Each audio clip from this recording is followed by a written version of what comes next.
আসসালামু আলাইকুম, hello future commando, welcome to Adobe Illustrator commando course. আশা করি সবাই ভালো আছেন। কমান্ডো কোর্সের সাথে আছে আমি আপনাদের মেন্টর জ্যাসন, আর আপনারা আছেন olposhikhi.com এর সাথে।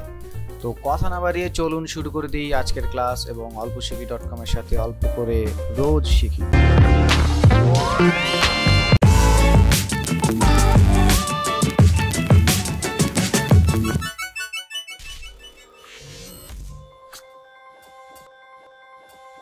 Welcome back to another new episode. So আজকের পর্বে আমরা মূলত আর্ক টুল নিয়ে কথা বলবো। গত ক্লাসে আমরা অলরেডি লাইন টুল নিয়ে কথা বলে ফেলছি। লাইন টুলের যত ধরনের সেটিং আছে সেগুলো দেখার চেষ্টা করলাম। আস্তে আস্তে আমাদের কোর্সগুলো হচ্ছে ডিপের দিকে যাচ্ছে। সো এখনও যারা হচ্ছে প্র্যাকটিসে বসেন নাই বা পিছনের ভিডিও বা টিউটোরিয়ালগুলো দেখেন নাই, তাদেরকে রিকোয়েস্ট করব ওগুলো দেখে আসেন, নাহলে ধারাবাহিকতা বা আপনি যেই সিকোয়েন্সে যেতে যাচ্ছেন সেটা আসলে আপনি ধরতে পারবেন না বা সেইভাবে এগোতে পারবেন না। সো চলেন কথা না বাড়িয়ে আমরা সরাসরি সফটওয়্যারে চলে যাই।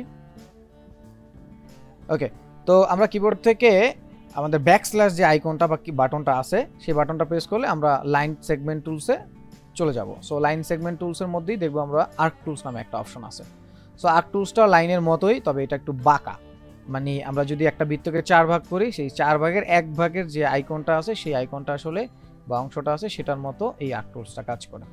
সো ক্ষেত্র বিশেষে আপনি এইটাকে অনেক কাজেই লাগাতে পারবেন, আর যদি আপনি সেভাবে এটা যদি না বুঝতে পারেন তাহলে আসলে কোনো কাজেই লাগবে না, সেরকমই আপনার মনে হবে।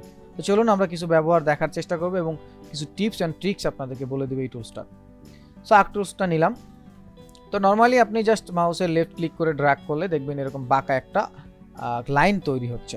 সো কারো কারো এতখানি বাঁকা নাও থাকতে পারে, কারো কারো এর চেয়েও বেশি থাকতে পারে। তো সেটা আসলে নিজেদের মতো কন্ট্রোল করে নিতে হবে। তো মাউসের লেফট ক্লিক করলেও আপনারা জাস্ট লেফট ক্লিক করলে তৈরি করার একটা অপশন পাবেন। সো দেখেন এখানে বিভিন্ন ধরনের অপশন আছে, সেই অপশন থেকে আপনারা তৈরি করতে পারবেন। যেমন আপনার হচ্ছে লেন্থ এক্স কত নেবেন, লেন্থ ওয়াই কত নেবেন, সো এগুলো আপনারা বলে দিতে পারবেন। এটাকে টাইপ ওপেন নেবেন না ক্লোজ নেবেন সেটা বলে দিতে পারবেন। যেমন বেজ অ্যালং আছে, এক্স ওয়াই আছে, তো এগুলো আমরা একটা একটা করে জাস্ট দেখার চেষ্টা করি। যেমন আমরা হচ্ছে এখানে 2 নিলাম আর এখানে 1 নিলাম, নিয়ে ওকে করে দিলাম। সো এই যে এটা ছিল এক্স আর এটা ছিল ওয়াই। তো আমরা যদি এখন জাস্ট এইটাকে 1 করে এইটাকে 2 করে দিই, সো এখন দেখেন এখন কিন্তু আমাদের হচ্ছে এই যে এই পাশটা ওয়াই যেটা ছিল সেটার মান বেশি হয়ে গেছে। ঠিক আছে, সো এইভাবে আপনারা চাইলে তৈরি করতে পারবেন এক্স আর ওয়াই লেন্থটা কন্ট্রোল করে। আচ্ছা, এটাকে আমরা জাস্ট নিজের মতো করে 1 বা 2 জাস্ট নিয়ে নিলাম।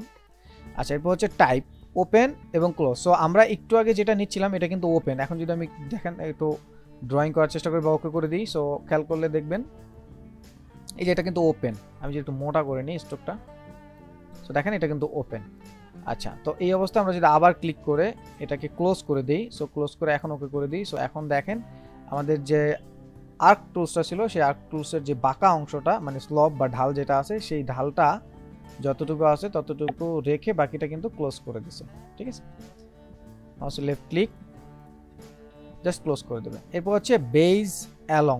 সো আপনি বেজ চাচ্ছেন কোনটা, এক্স চাচ্ছেন ওয়াই চাচ্ছেন। এতক্ষণ আমাদের এক্স হলো, আমরা এখন ওয়াই দিয়ে একটু তৈরি করি।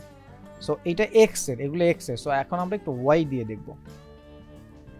সো দেখেন এখন কিন্তু আমাদের ওয়াইটা বেজ নিছে, দ্যাট মিনস এটার উল্টাটা, সিম্পল। আচ্ছা, তারপর হচ্ছে স্লোপ। স্লোপ মানে হচ্ছে এই যে ঢালটা, এই ঢালটা কতটুকু হবে। আপনি যদি চান ঢালটা কন্ট্রোল করে নেবেন, সাপোজ এরকম দেখেন এখন কিন্তু ঢালটা কন্ট্রোল হয়ে গেল। দ্যাট মিনস আপনি আপনার মতো চাইলে এখান থেকে ঢালটাও কন্ট্রোল করে নিতে পারবেন। সো আমরা যদি হচ্ছে কনকেভ চাই, দ্যাট মিনস কনকেভটা হচ্ছে একদম মানে মিলে যাবে এরকম টাইপের, এই যে দেখেন মিলে যাবে, আর মানে অবতল এটাকে বলে। আর উত্তলটা হচ্ছে কনভেক্স, কনভেক্সটা হচ্ছে উত্তল। আমরা যদি বাংলা জাস্ট মিনিংটা বের করি তাহলে হয়তো আমাদের বুঝতে এটা একটু হয়তো সহজ হতে পারে। যেমন এইটা হচ্ছে ভিতরের দিকে ছিল, এটাকে অবতল বলতেছি, এটাকে উত্তল বলতেছি, তাই না? সো কনভেক্স আর কনকেভ। আচ্ছা, তো সবগুলোকে আমি সিলেক্ট করে ডিলিট করে দিচ্ছি, মাউসে লেফট ক্লিক করি। আচ্ছা, মজার ব্যাপার হচ্ছে এগুলো সবই কন্ট্রোল করতে হবে, ইটস ওকে, বাট আপনারা এখানে আরেকটা অপশন আছে, এই অপশনটা একদমই মনে হচ্ছে অনেকের কাছে ইউজলেস, বাট এই অপশনটা খুবই ইম্পর্টেন্ট। সেটা হচ্ছে আপনি যখন শেপটা তৈরি করতেছেন, মানে আর্ক টুলস দিয়ে যখন আমরা কোনো শেপ বা কোনো লাইন তৈরি করার চেষ্টা করতেছি, আমরা এখানে স্লপটা বাড়িয়ে দিচ্ছি। স্লপটা দ্যাট মিনস হচ্ছে আমাদের কিন্তু ঢালটা, এটা বুঝিয়ে দিলাম। আর কনকেভ দ্যাট মিনস স্লপ যার কম থাকবে সে কনকেভ, আর স্লপ যার বেশি থাকবে সে কনভেক্স। সিম্পল। তো আমরা এখান থেকে কনভেক্সের মানই একটু বাড়িয়ে নিলাম, এরপর ওকে করে দিলাম। আচ্ছা, এখানে 2, এখানে 2। ওকে, সো এখন একটু খেয়াল করলে দেখবেন আমার এই যে পয়েন্টটা আছে এই পয়েন্টটা থেকে কিন্তু এই পয়েন্টের দিকে হচ্ছে মানে স্লপের মানটা কন্ট্রোল হয়েছে, মানে ঢাল বা বাঁকা যেটা হয়েছে সেটা কিন্তু এই পয়েন্টটা, এই যে আমরা যে 4টা পয়েন্ট চিন্তা করি 1 2 3 4, সো শুরুটা কিন্তু এখান থেকে হয়েছে। সো এইটা কিন্তু চাইলে আপনি কন্ট্রোল করতে পারবেন, মাউসে লেফট ক্লিক করে দেখেন এই যে এখন এখানে আমার পয়েন্টটা দেওয়া আছে। আমি যদি উপরে পয়েন্টটা দিই, এখন আমি জাস্ট ড্রয়িং করা বা ওকে করে দিলে দেখেন আমার কিন্তু এখন এইখান থেকে ঢালটা তৈরি হয়েছে। ঠিক আছে, তো মাউসে লেফট ক্লিক করলে আপনি এইখান থেকে ক্লিক করে এইটাকে যদি চান কন্ট্রোল করতে, এখন দেখেন আমার এইখান থেকে কন্ট্রোল হচ্ছে। সো আপনি যেভাবে চান সেভাবে কিন্তু কন্ট্রোল করতে পারবেন, কোনো সমস্যা নেই। আচ্ছা, তারপরে যে অপশনটা হচ্ছে এটা হচ্ছে ফিল আর্ক। দ্যাট মিনস আমি যখন ড্রয়িং করতেছিলাম বা তৈরি করতেছিলাম ওকে করে দেওয়ার পরে এর ফিলে কিন্তু কোনো কালার থাকতেছে না। তো আপনি চাইলে কিন্তু ফিলে কালার দিয়ে, সাপোজ এখানে যে কোনো একটা কালার দিবেন, স্ট্রোকটা অফ করে দিলাম, আপনি চাইলে এটাকে ফিলে কনভার্ট করে নিতে পারবেন। এই যে এখন যদি ফিলে ক্লিক করে নেন, ওকে দিলে দেখবেন সাথে সাথে এটা ফিল হয়ে গেছে। ঠিক আছে, আচ্ছা এটা ছিল আমাদের এই বা এখান থেকে নিয়ে মাউসে লেফট ক্লিক করে আমরা চাইলে এখান থেকে অপশন থেকে এই আর্ক সেগমেন্ট টুলসটা কন্ট্রোল করে নিতে পারি বা আর্ক টুলসটা কন্ট্রোল করে নিতে পারি, তাতে কোনো সমস্যা নেই। বাট অনেক সময় যেটা হয় বারবার এই ক্লিক করে এসে মান যদি এক্স্যাক্টলি না হয় তাহলে সেক্ষেত্রে অনেক সময় প্যারা মনে হতে পারে। তো এই প্যারাটা আমরা চাইলে শর্টকাট কিছু কি আছে সেগুলো ব্যবহার করে করতে পারি, এগুলোরই কন্ট্রোল। যেমন জাস্ট ড্রয়িং করার সাথে সাথে আপনি তো নর্মালি এটা দেখতেই পাচ্ছেন, তাই না? আচ্ছা, আমরা এটাকে ক্লোজ করে আসি, এটা ওপেন করে আসি, এটা ক্লোজ আছে। ওকে, নর্মালি দেখতে পাচ্ছেন। এখন আপনার যদি মনে হয় যে না আমার কার্ভটা ঠিক হচ্ছে না, এখানে এসে কার্ভটা আমার বেশি লাগবে বা এখানে এসে বেশি লাগবে, সেই ক্ষেত্রে যেটা করবেন জাস্ট মাউসটা ধরে রাখবেন, ধরে রেখে কিবোর্ডে যে আপ আর ডাউন অ্যারো আছে, আপ, সো আপ অ্যারোটা প্রেস করলে দেখবেন এই যে কার্ভটা আরও বাড়তেছে, ডাউন অ্যারো প্রেস করলে দেখবেন কার্ভটা আরও কমতেছে। সো আপ ডাউন, সো এটা দিয়েও কিন্তু কন্ট্রোল করতে পারতেছেন। তো আপনার ওই বারবার ওখানে যাওয়া আসা এই ধরনের বিরক্ত আর নিতে হবে না। আচ্ছা, তারপর হচ্ছে ধরেন আপনার হচ্ছে কার্ভটা উপরের দিকে আছে, এখন যদি কার্ভটা নিচের দিকে লাগে এইভাবে লাগে, ঠিক আছে? তো সেক্ষেত্রে যেটা করবেন কিবোর্ড থেকে যদি এফ প্রেস করেন, দেখেন কার্ভটা ঘুরে যাচ্ছে, এফ প্রেস করলেই কার্ভটা ঘুরে যাচ্ছে। আপনি এভাবে তৈরি করে তারপর আবার রোটেট টুলসে গিয়ে বা আমাদের আরও অনেকগুলো অপশন আছে সেগুলো ব্যবহার করার পরে এরকম বাঁকা করব দরকার নেই। আপনি জাস্ট তৈরি করবেন, জাস্ট নর্মালি আপনার যদি মনে হয় যে না আমি এই করলাম, এখন এফ প্রেস করবে কিবোর্ড থেকে এফ, তাহলে এটা ঘুরে যাবে। বাস সিম্পল। আবার তৈরি করেন, এফ প্রেস করে ঘুরে গেল। সিম্পল, খুবই সিম্পল। শর্টকাট ব্যবহার করলে কাজগুলো খুবই ইজি হয়। সো এবার আমরা ওই যে কনকেভ আর কনভেক্স যে অপশনটা দেখলাম সেইটা যদি একটু দেখি। আচ্ছা, এবার আমরা একটা কাজ করি, এটাকে একটু ক্লোজ করে নেই। সো ক্লোজ করে নিলাম। সো খেয়াল করলে দেখবেন।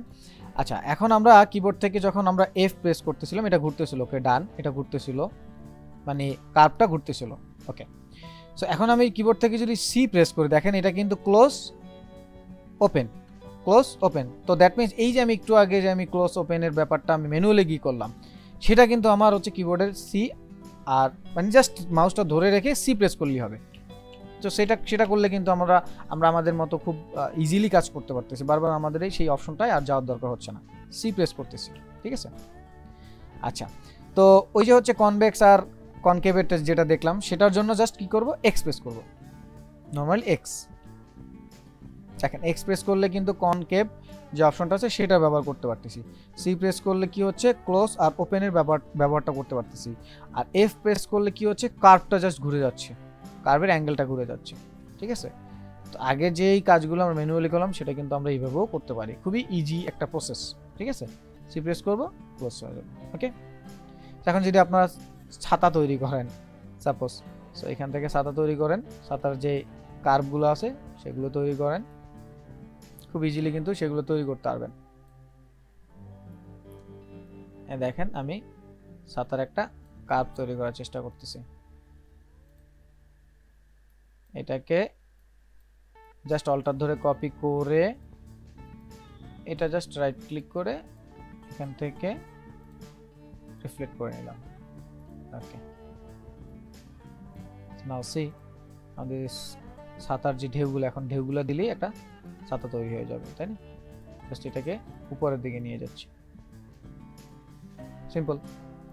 তো আসলে ক্ষেত্র আপনার কাছে, আপনি কোথায় কখন কিভাবে ইউজ করবেন is totally depend on you, totally আপনার উপরে ডিপেন্ড করে। বা আপনি যদি বুঝতে পারেন যে না এই টুলসটা দিয়ে এই কাজটা করলে আমার সময় বাঁচবে, সব টুলস দিয়ে যে একই কাজ হয়, আবার একটা টুলস দিয়ে যে একটা কাজই হবে এমন কিন্তু না।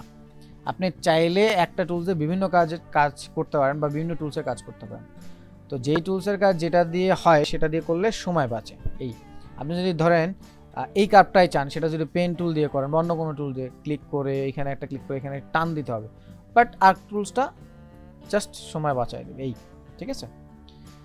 আচ্ছা, তো মজার একটা ব্যাপার হচ্ছে আমরা বরাবর যে টাইল বা টিল্ড বাটনটার ব্যবহার দেখতেছিলাম শেপ তৈরি করার ক্ষেত্রে বা লাইন তৈরি করার ক্ষেত্রে, তো সেক্ষেত্রে কিন্তু এই টুলসটাও আপনি খুব মজার কিছু করতে পারেন। যেমন আমরা সাপোজ একটা লাইন নিলাম, এইভাবে ধরেন। এখন টাইল বাটনটা প্রেস করে আমরা এই একটা শেপ তৈরি করে নিলাম, জাস্ট আপনি আপনার মতো করে। এখন এইটাকে সবগুলোকে সিলেক্ট করে রাইট ক্লিক করে ধরেন আমরা এখান থেকে ট্রান্সফর্ম আবার রিফ্লেক্ট করে নিলাম। সো কপি এবার। সো দেখেন ভিন্ন কিছু কিন্তু তৈরি করা যাক, বা আমরা নিজেদের মতো অ্যাবস্ট্রাক্ট তৈরি করে ফেলতে পারলাম। ঠিক আছে, আপনি জাস্ট ড্রয়িং করার সময় টাইল বাটনটা প্রেস করে চেপে ধরবেন, জাস্ট টাইল বাটনটা প্রেস করে চেপে ধরলেই সুন্দর কিছু ডিজাইন হয়ে যাবে। দেখেন সেকেন্ড টাইম কিন্তু এইসব ডিজাইন আপনার মতো করে কেউ করতে পারবে না, জাস্ট আপনি আপনার মতো করেই তৈরি করতে পারবেন, অন্য কেউ এটা তৈরি করতে পারবে না। এরকম ফুল তৈরি করার ক্ষেত্রে কিন্তু ছোট ছোট ফুল বা অ্যাবস্ট্রাক্ট বলেন বা যে কোনো প্যাটার্ন বলেন, সেগুলো তৈরি করার কাজে কিন্তু এটা ব্যবহার করতে পারবেন। ঠিক আছে,